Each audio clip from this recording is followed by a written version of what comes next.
ណាដែលចង់មករំលោភដីចិត្តអាក្រក់ចង់ឆក់យករបស់គេដីនេះមានម្ចាស់គេថែយូរហើយកុំមកចង់លួចកុំមកចង់ក្បែរខួរក្បាលគិតអ្វីបានជាចង់ឲ្យយូរហើយកុំមកចង់លួចកុំមកចង់ក្បែរ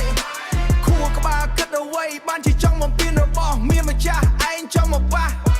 កូនខ្មែរគ្រប់គ្នាក្រោកឈរការពារមិនឲ្យអ្នកណាមកធ្វើផ្ដេសផ្ដាស់កូនខ្មែរគ្រប់គ្នាក្រោកឈរការពារមិនឲ្យអ្នកណាមកធ្វើផ្ដេសផ្ដាស់យោយោដីខ្មែរខ្មែរត្រូវតែរស់នៅ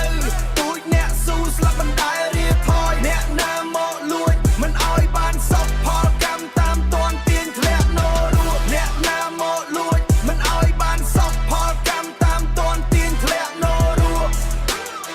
ទាញធ្លាក់នោរੂ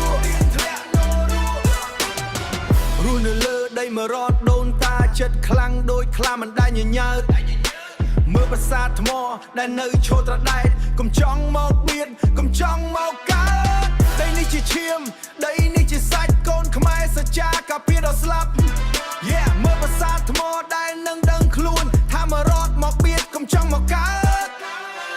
ដីនេះជាឈាមដីនេះជាសាច់កូនខ្មែរសច្ចាការពារដល់ស្លាប់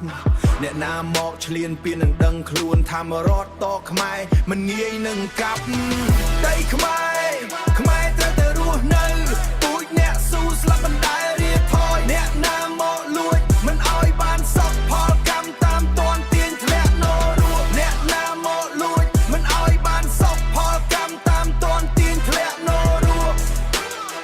ទាញធ្លាក់នោរੂកុំចង់មកសាជាមួយកូនខ្មែរបើចិត្តឯងមិនទាន់ខ្លាំងដល់ថ្នាក់គេដែលអាកោដូចខ្មែរយើងថែ